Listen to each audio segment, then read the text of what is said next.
उरियामखाता रेंमा आन्सलिक दुलाराय बर' हारिमु आफाद आरो बड'सा क्लाब आरो के बर' लाइब्रेरिनि बानजायनायाव रंजालि नोगोर जयन्तिपुराव BKWSC नि अनसुंथाइजों मोसानाय आरो दामनाय देनायनि फोरोंथाइ मावबादा जायो।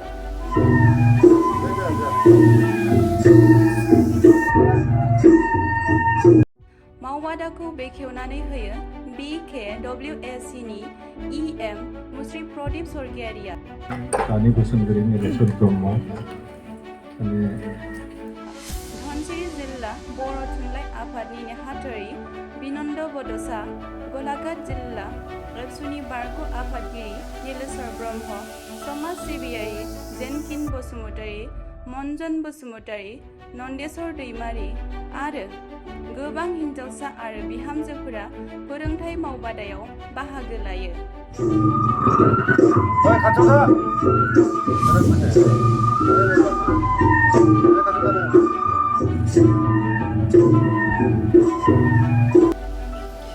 गलाघाट जिल्लानि सिङाव थानाय धनसिरि साब डिभिजननि रंजालि नगर जयन्तिपुराव दिनै उरियामखात रेंमा दख'रा दुलाराय बर' हारिमु आफाद आरो बे ओनसोलाव थानाय बड'सा क्लाब के बर' लाइब्रेरिनि जथाय बानजायनायाव 10 साननि थाखाय हारिमुनि मोनसे मावबादा जायो। बे मावबादायाव गाहायै मोसानाय आरो दामनाय देनायनि सायाव फोरोंथाइ होनो लादों आरो दिनै बियो जागायदोंमोन आरो बे जागायनायाव आंखौ बेखावगिरि महरै बिथांमोनहा हांख्रायनानै बेखावहोबाय। आं फैनानै जोबोरै गोजोननाय मोन्दों। मानो होनोब्ला जोङो बर' कसारि गाव हायुङारि खुंथाया बे मोसानाय मावबादाखौ बिथांमोनखौ बानजायनो थाखाय जोंनि फारसेनिफ्राय अनसुंथाइ होनाय जागोन आरो बिथांमोना दिनै नुनो मोन्दों बड'सा क्लाब आरो के बर' लाइब्रेरिनि बानजायनाय आरो हारिमु आफादनि बानजायनाय मोसानाय बे मावबादायाव सिख्लासाफोरनि अनगायैबो माखासे गोबांथार बिहामजोफ्राबो मोसानो बा फोरोंथाइ लानो बिथांमोना आवगायबोदों आरो दामनाय देनायनि फोरोंथाइ लानो थाखायबो माखासे जोंनि लाइमोनफ्रा ओंखारबोदों। बेनि थाखाय आं बिथांमोनखौ साबायखर जासियो। आं मिजिंथियो बेनि गेजेरजों बे ओनसोलाव हारिमुखौ फोथांना लाखिनाय जोंनि माहारियारि फोरबो रंजालि बैसागुफोरखौबो मोजाङै मोजां खुंफुंनायाव मेहेर गोनांसिन खालामनायाव बे फोरोंथाइफोरानो गोबां बिहोमा होगोन आरो जोंनि बर' कसारि काउन्सिलनि गोबां जोंहा बिथांखि थानायनि गेजेरजों जोंनि राव थुनलाइ हारिमुखौ बोरै फेहेरनो फोसाबनो हायो बेनिबो थांखि दङ आरो जायनि थाखाय देग्लाय बर' कसारि गाव हायुङारि खुंथाया जायफोर हारिमु आफादफ्रा जोंनि काउन्सिलजों लोब्बा लाखिनानै मोनसे रेजिस्ट्रेसन बा मुं थिसनदों बिथांमोननो माखासे दामनाय देनायनि आइजें आइलाबो होनायनि मोनसे थांखि लानाय जादों आरो आं दिनै बेयाव बेखावनो मोननानै आरो बर' कसारि काउन्सिला बेखौ होनायनि थाखाय जों काउन्सिलनि गाहायै मानगोनां चिफ मिहिनेश्वर बसुमतारी बिथांखौ जों साबायखर जासियो आरो बर' कसारि काउन्सिलनि हारिमु बिफाननि बर' बिथांखौ जों साबायखर जासियो।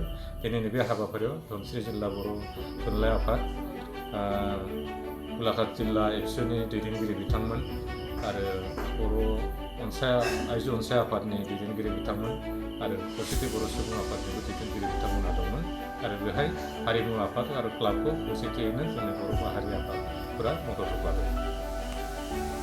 के बर' लाइब्रेरिनि बानजायनायाव उरियामखात जयन्तिपुर रंजालि नोगोराव 10 साननि थाखाय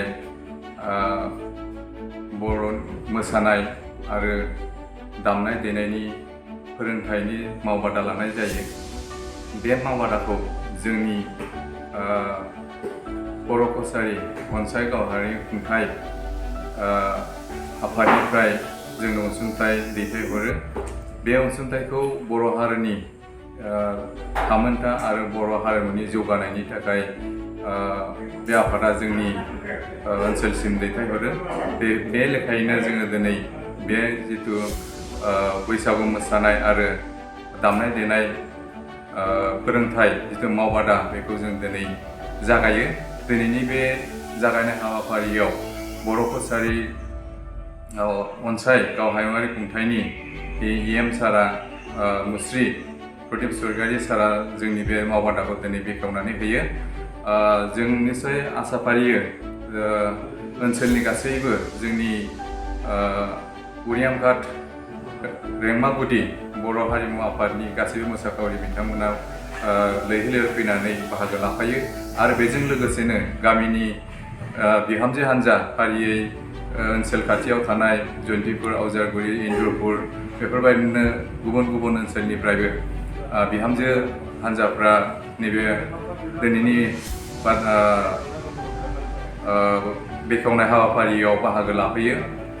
निस्सय जोङो आसा फारिदों जोंनि नैबे जिथु मावबादा बे मावबादाया जोंना जाफुंसारगोन आरो आं नैबे समाव आङो जोंनि काउन्सिल जिथु बर' कसारि अनसाय गाहायारि खुंथायखौ आं उरियामघाट रेंमा आन्सलिक बर' हारिमु आफाद आरो बड'सा क्लाब थामखेके बर' लाइब्रेरि जानानै आङो साबायखर बावगोन जिहेतु जोंनि ओनसोलखौ बर' हारिनि जिथु हारिमु जौगानायाव जोंनिसिम बेबायदि अनसुंथाइ हरनानै जोंखौ मदद हेफाजाब होनायनि थाखाय आङो फिन आरो जोंनि काउन्सिलनिसिम आङो साबायखर बावनाय थाबाय। गोजोन्थों।